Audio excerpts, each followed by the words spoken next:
I went to work in the stock market. I never practiced law, even though I went through the process of being admitted to the bar.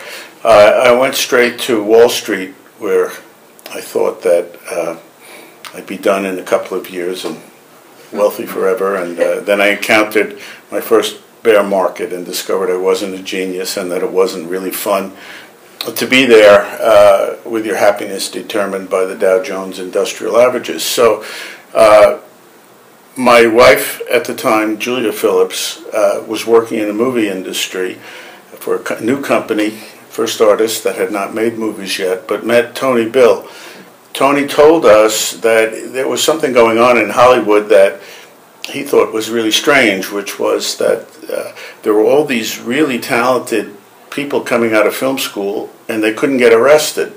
Nobody would read their scripts, nobody would really meet with them.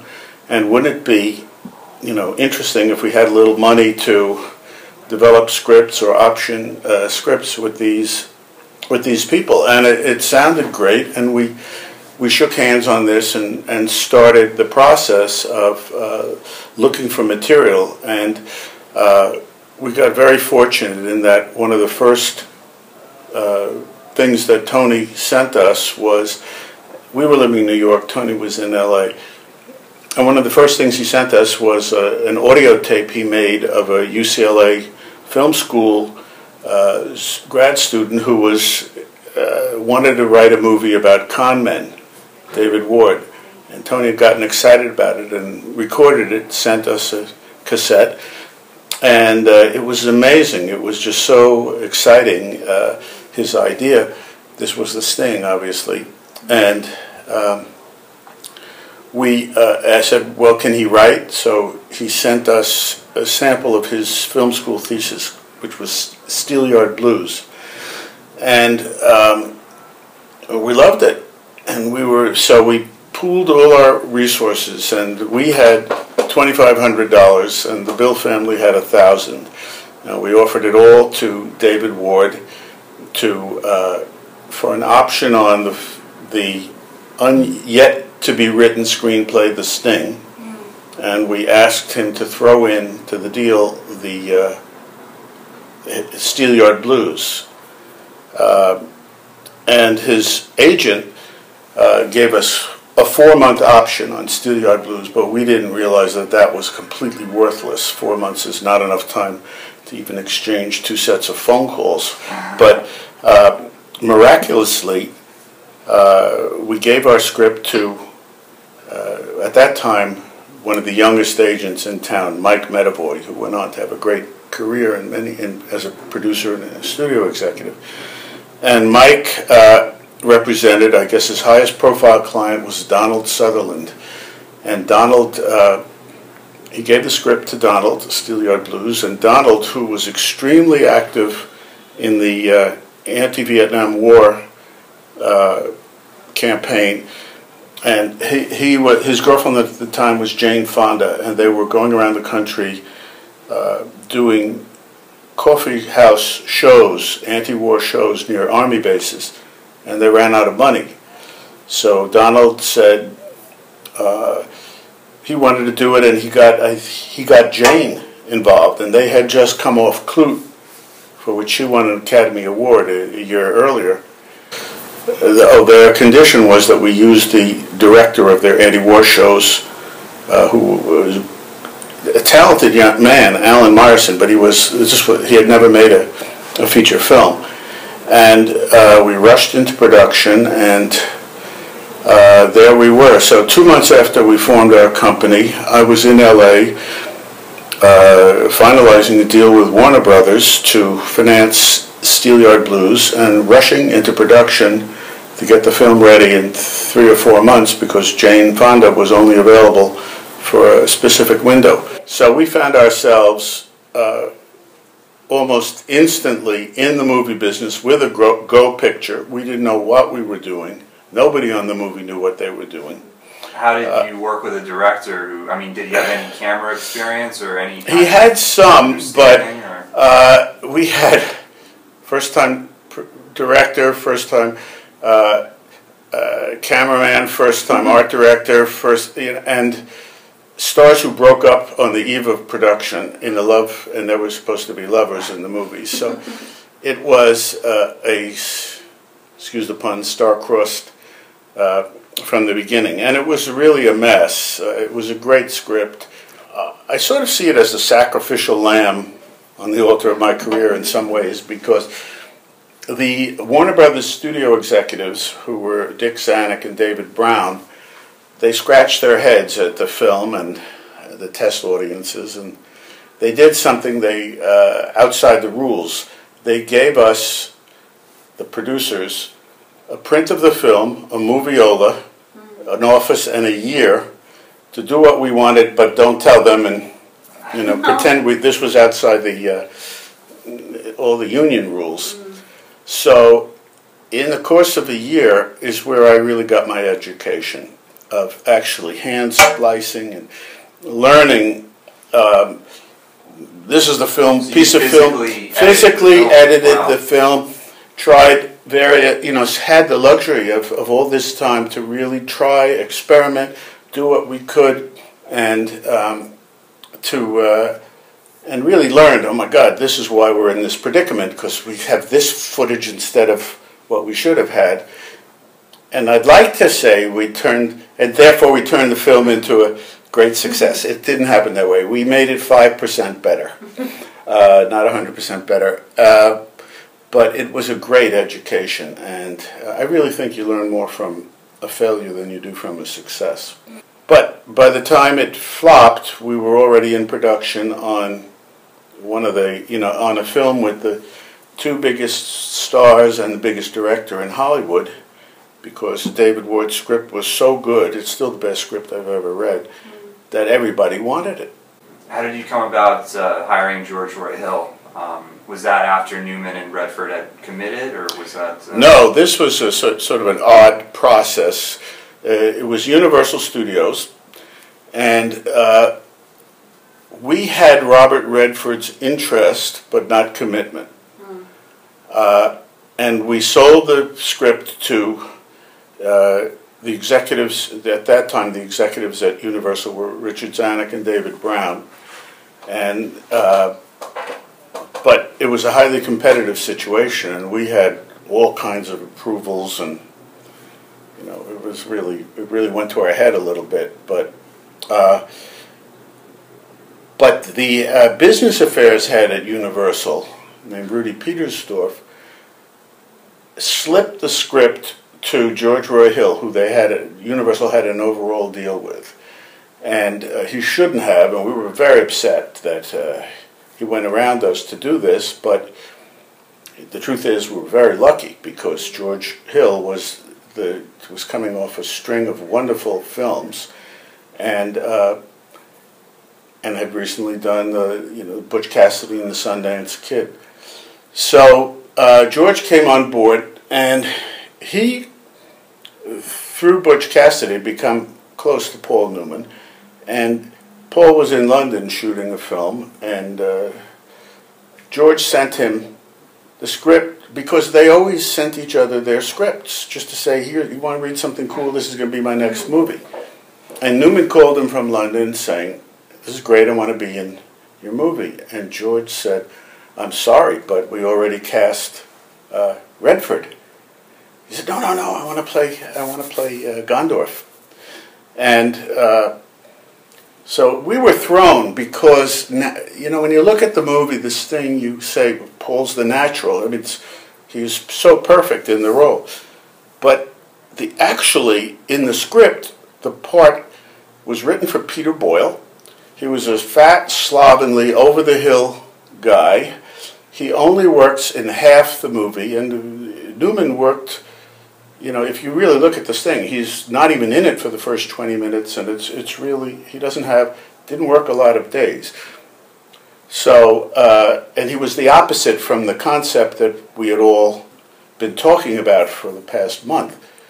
But, so George Hill said, what do you think? What should we do about this? And ultimately, he said, I know he's not the character on the page, but I think I think he can really do a great job with this, and it's a complete.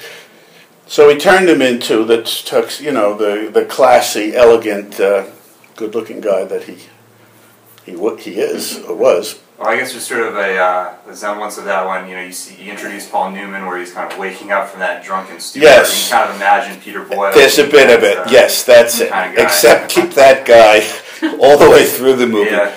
and you have the original Henry Gondorff. But so Paul came in unexpectedly and late, and we very wisely said yes. You don't look a gift horse in the mouth.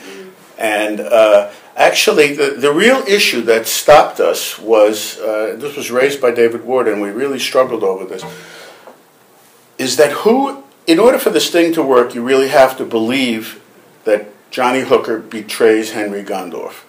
And who in the world would believe that Robert Redford actually betrayed Paul Newman after seeing them as buddies in Butch Cassidy?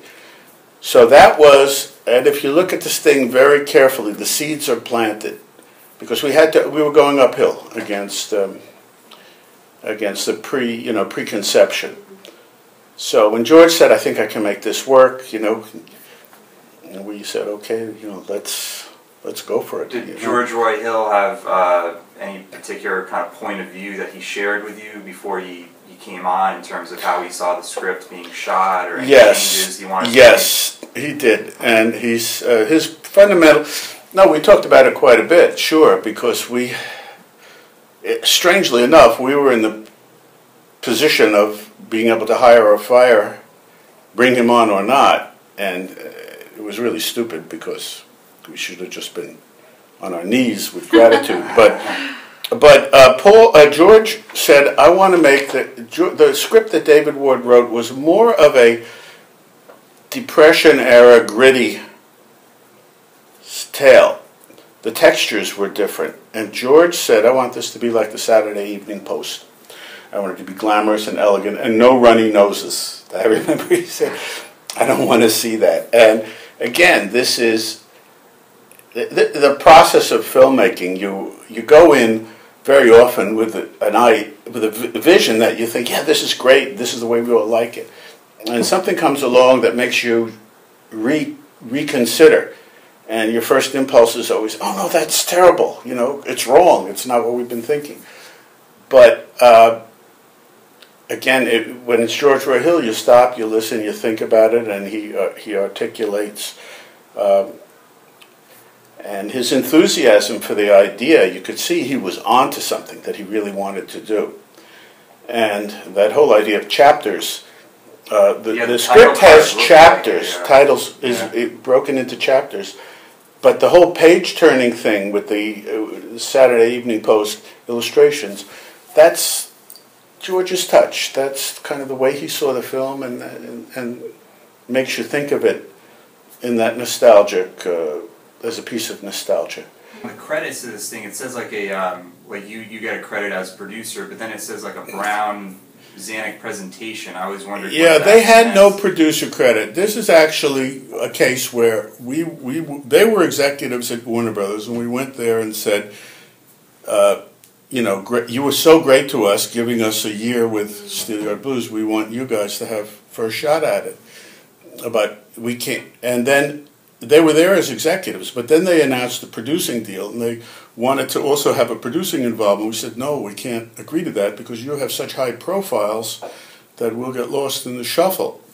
So they agreed, no producing credit, and they got a presentation credit instead. They were executives. They weren't really involved with any kind of producing by any definition that you could come up with, except they were the studio, and they made the deal on behalf of the studio.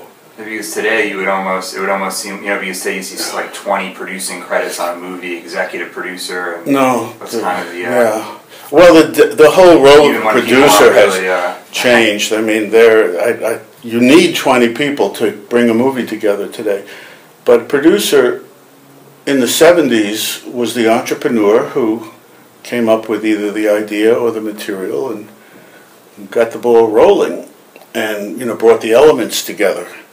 And today it's, you have to, if anything you can contribute that can give you leverage to get a producer credit, whether it's a piece of the financing or a member of the cast or something. After the film was wrapped and you had released it and the Academy Awards came around, did that change your dynamic in the industry at all? Or were you still kind of fighting the same fight that you fought before to get movies going? Well, I really had no context because it looked so easy to me. You know, you come out here and you hire a kid and he writes a script and it attracts top talent and make a good movie and you win an Oscar. It seems so easy. That I was, I didn't really know. But yes, people wanted to be in business with us, but the next thing I fell in love with was Taxi Driver. And so people would say, yeah, come in, talk to us about what you want to do next.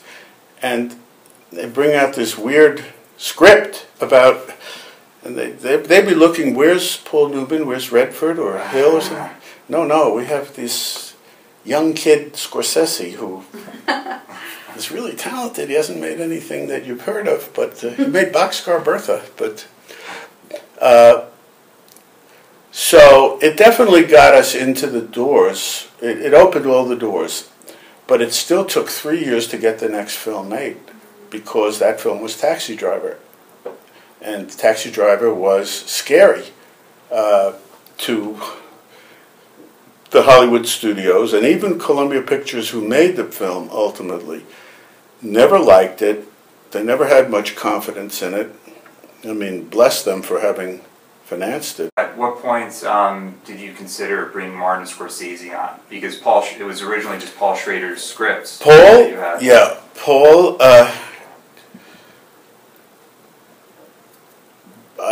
Julia and I lived north of Malibu, a place called Trancas, and our next door neighbors were Margot Kidder and Jennifer Salt, actresses. And Margot was living, Brian De Palma was her boyfriend at the time. And Paul Schrader was writing a journalistic piece on Brian for a magazine. And Brian one day came to me and said, look, this kid who's been following me around wrote the script. I don't like it, but I think it's your taste. So he gave me Taxi Driver, and I just had never read anything like it. It was so intense and pure, just non-calculated. And it turns out that Paul wrote it in 8 days. It had been brewing for a long time, but it just sort of vomited out of him in one big breath. And we tried to put it together, and then one day Paul Schrader told me he had just seen a rough cut of Mean Streets, and that Scorsese was really, could really be great for this. So we went to a screening of the rough cut, and midway through, I remember saying, this is our guy and that's our actor. And so we had Scorsese and De Niro, and we made a deal with them, with their agent, that it was the two of them were locked together. We were not making a deal with one without the other. And so we went around, and said, here's the script, and everybody said, who are these guys? Because you got to go see Mean Streets. But they didn't have any successful credits under their belt. So for a long time, they'd go off and do other things and built their careers into, Marty went off and did Alice Doesn't Live Anymore, and Bobby did Godfather 2, and by the time, and yet they remained loyal, saying, you pull it together and we want to do it. And in the end, I think because their careers became so successful and they agreed to do the films at the original price. So Bobby got $35,000. The whole team, all together, you know, the producers, writer, director, and star, I think all our fees together were like $100,000 or $150,000. Wow. So that was one of the above the line costs. Yeah. Very low. But on the eve of production, the head of the studio said, "We want one more member of the cast, Sybil Shepherd." So, I mean, we had Jodie Foster, but she was not. So she came in, made more money than all of us put together, but amazingly, it became, this little orphan became a classic. And it's really gratifying to, because on the eve of its release, we all got, we all had dinner together and we said, well, we don't know how it's going to do, but we're happy. We're proud, we're happy, and we think it's really good, and, let the chips fall where they may. Then we went out to the theater in New York. The morning that it opened, there was a line around the block, and I wanted to kiss everybody. I thought, you're there. They were fans of Scorsese and De Niro, clearly, but it was great.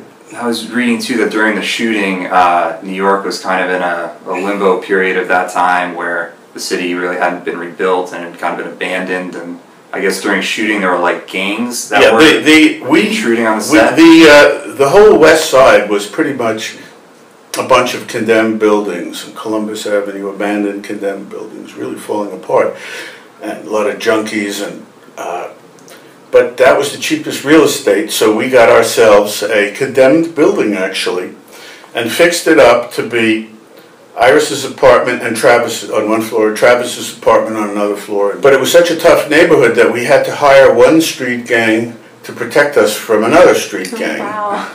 And it was weird. It was hot and weird, and but I guess it contributed to the right mood for everybody. This was a tough environment, a tough film to make, and especially feel sorry for De Niro because he had to. That mohawk haircut is not a haircut; it's a bald cap. He had to do another film where he needed hair, and he spent a lot of time in makeup, and we had no very problematic air conditioning in this condemned building. Work and then not work, and he would have to wear his combat jacket and his, put his cap on and and then lunchtime would come, we'd all get ready to go out and eat, and he couldn't undress and then redress. Oh, sorry, Bobby, bring you a tuna sandwich? And then Bernard Herrmann, who had done all the great Hitchcock movies coming into the score, was perfect. He died the day he finished recording. Wow. Left the studio and went back to his hotel and died that night. So he wasn't there for the mix, but that was a whole anecdote. Marty wanted him. He was a cantankerous, self-imposed exile living in London, and Marty called him up, obsequiously trying to get him to consider, and he said, I don't do movies about taxi drivers. So he sent his secret weapon, his girlfriend at the time, Sandy Weintraub, a great girl, and came over, and they went to London and they charmed him, and he ultimately agreed. But he was very irascible, and in fact, when he arrived, he went straight to buy a return ticket. He wanted to go back before even leaving the airport. He was just that fragile in terms of getting him to stick with it, but he delivered one of his best scores. Did Martin Scorsese have a particular vision for how he wanted the music to be that he conveyed to Bernard? He did. Marty was afraid of Bernard. We were all afraid of Bernard. And so you could only go so far before he would snap. Ultimately, he conveyed what he wanted. But one thing Bernie said about the music which I never quite understood. He says, it's all about women. That was Travis's downfall. It's all about women. Which on some level I understand, but I don't understand it musically. But anyway, I just pass it on as a pearl wisdom from a genius composer. And at the same time we made the production deal on Taxi Driver, we made a development deal with Columbia for Close Encounters. And we went through a couple of attempts by different writers, including Paul Schrader, to write it. And then Spielberg, said, well, this is not coming together. I got a chance to do this movie about a shark, and what do you think? And I said, yeah, go, it'd be great. So he went off to do Jaws, and I would bring him writers in Martha's Vineyard. And ultimately, and fortunately, Stephen said, I have to write this myself. And he did, because it had been with him, the germ of it, since childhood. And he had so many, his ideas, we could almost not articulate them. He would bubble with saying, there'll be cuboids coming from here. But the spirit of it was quintessentially Stephen, and I'm glad he wrote it. In a lot of ways, I think it's his most personal and could argue his best film in certain ways.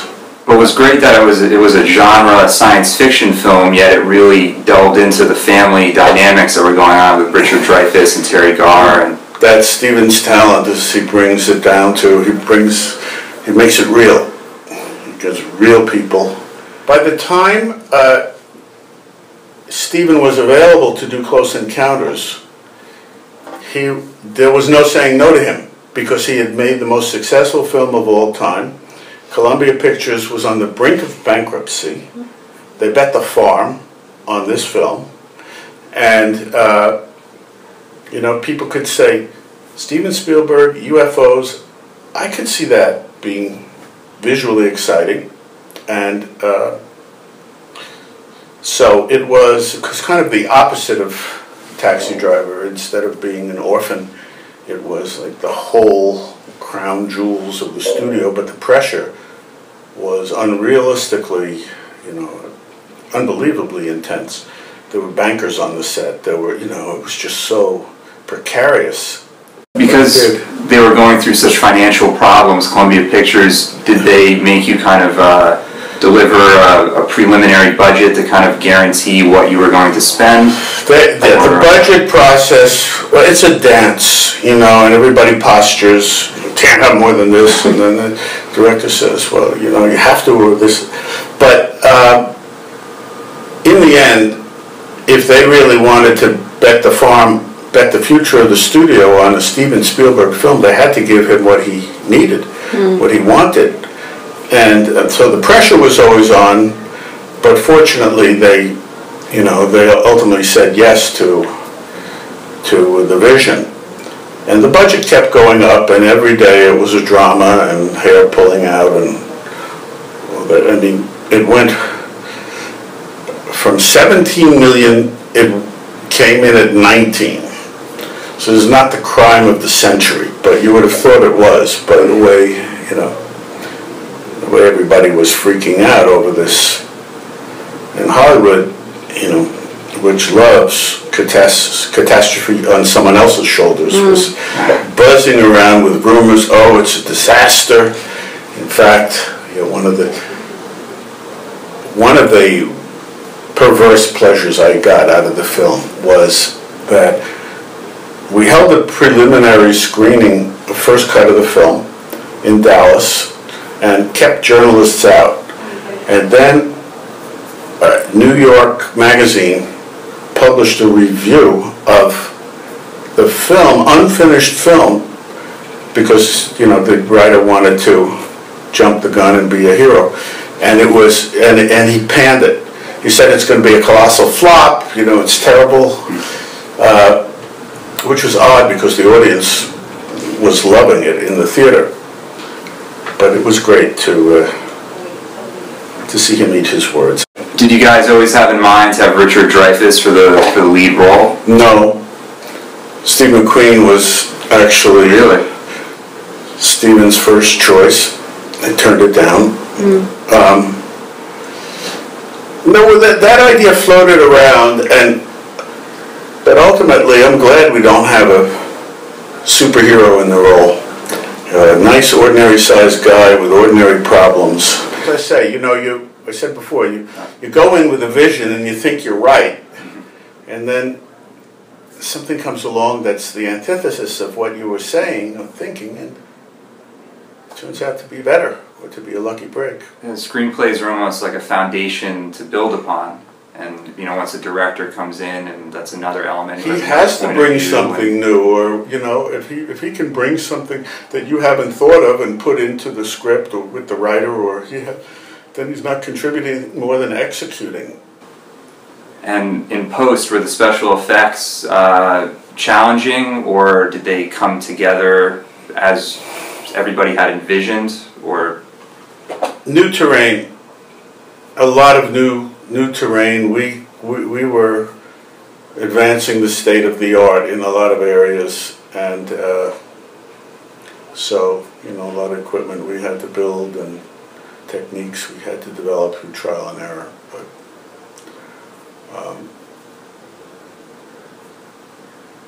But in the end, if you look, you can't show as much. You couldn't show as much then as you can today because the effects don't stand up under a lot of scrutiny. What's interesting is a lot of things are almost inferred with the light coming into the house, and there's the small boy looking up. Just hints. At it, so he just gives you a hint, a suggestion. A little less is more. I know that one of the things he told me, told everybody, I guess, when he started Jaws was, he said, he was asked about directing, he said, yeah, but only if I can not have to show the shark until halfway through the film. And everybody said, what? That's not the book. But he likes to tease, and he knows how to do it. So, and also the effects weren't so advanced, as I was saying, that you could linger on them, just little glimpses. When you hire a director and the director starts working on that first day of shooting, do you like to sort of take a step back, or do you kind of go in and give him notes or kind of oversee what that director may be doing if you're concerned about a particular problem? Every time around it's different. I think a producer's role is like an accordion. It depends on who the director is, what your relationship is, what his strengths or what you can contribute. And sometimes the director needs very little from you, and sometimes it's good. They need support or encouragement or ideas. And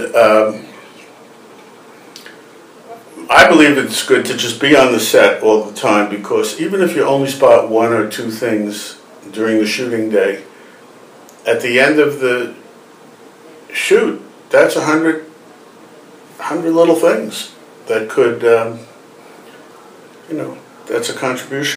That started because Mama Cass Elliott of the Mamas and the Papas was over one night, and we stayed up all night playing canasta, actually. And she said she had a friend who had written a script about cards, gin rummy, that was really good. And her friend is Neal Marshall, who wrote the script it was called Sweet Ginger Brown at the time.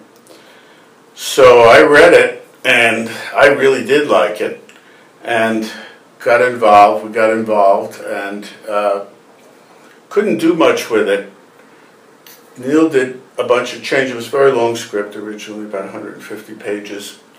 Parallel to that, I used to play in a basketball game every Saturday at Garry Marshall's house.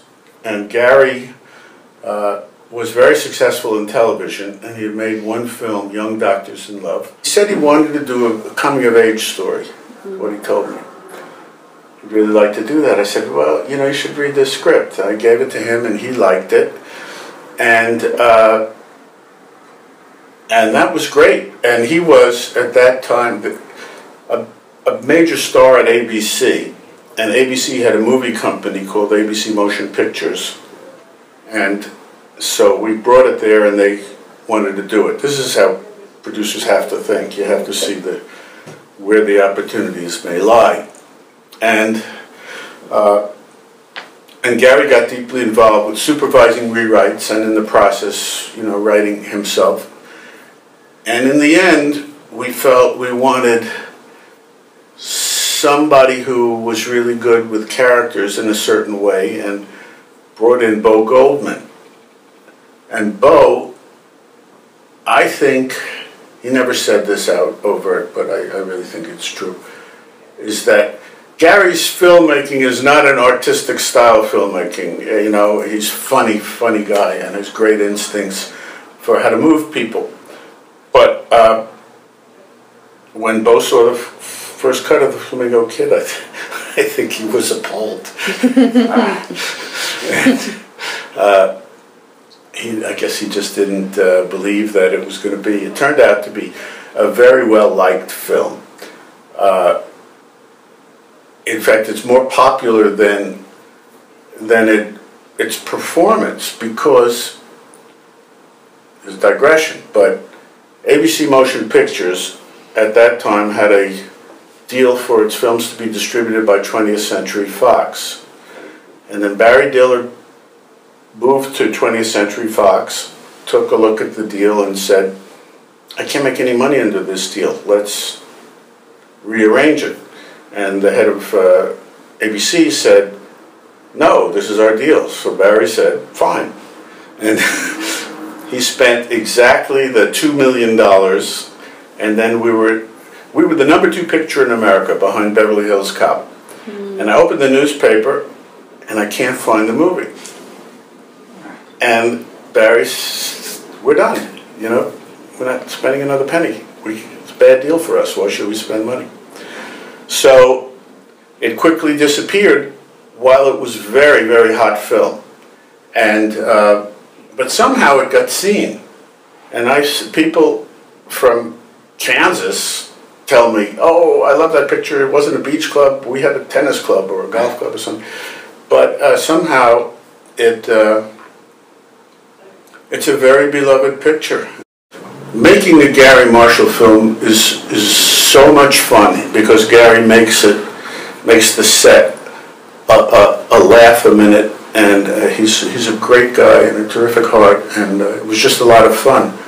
A lot of these young actors who appeared first in this film went on to have really interesting careers. And Marissa Tomei, was her first film. Hector Elizondo was great too. Garry Hector is always in Gary's film. Hector is part of the basketball game. Hector is a Saturday guy, and yeah, he was great. Matt was also very nervous about working for a comedy director. He had done 2 films with Francis Coppola, and here he was working with a TV director and doing comedy, which was not his forte. But so it was a struggle for Garry to get what he got. What's on film is perfect, but it's 9 or 10 takes, because Matt would do his version 9 times, and then Garry would say, just try one this way. And so the 10th take, he'd get what he wanted, and it all added up well. But until we cut the film together, we really didn't know what Matt's performance was going to be like. Everybody else was great, we knew that. We knew we had a lot of cutaways, but the way his was a happy surprise that he pulled it off as beautifully as he did. So I think it's been an interesting shift to see that these kind of films are now coming out of the independent world. That's where they make them, and the studios do their thing, and they'll give big directors or big stars a shot at making non-formula type film. But the rest of those kinds of films, have to. But there are always new financiers coming in, which is great, because every time you think it's all over, somebody emerges, and now we've got a lot of wealthy individuals who are tasteful and good players and serious. I've just seen wave after wave of, every time you think the movie industry is dead, I believe God is a movie fan. Let's make sure that there are still good movies made, and as soon as one financier source dries up, somebody else. The quality of filmmakers, there's so many great filmmakers now. I mean, they're coming out of nowhere. I was just having lunch, actually, with my former partner, Tony Bill, today, and we were remarking about, you read about all these films coming out, directors you never heard of, coming out of, and they do great jobs. They come out of who knows where. But it was, again, I take this from the perspective in the 70s. I started by saying, the film school graduates were not taken seriously. I mean, what could you learn from film school? Of course, how do you learn? So all the directors were coming from either theater or television, and the writers too, or journalists or novelists. That was it. But the idea of people originally thinking movies, and today you have people who've been making movies since they were 10. Yourselves included, starting very young, because you're facile with it. You know how to take sound off an iPhone. I mean, this is this is a new thing for me to hear. And you cannot avoid talking about television, which is the best work of all right now, and attracting the most talent. There's great TV. And TV is, in a strange way, in the 70s, TV said, bring us, there were 3 networks, they said, bring us the familiar. And movie studios in the 70s were saying, bring us something a little different. Now, all these cable networks say, bring us something that puts us on the map, go crazy. We don't care, break the mold, kill your main characters, or show nudity.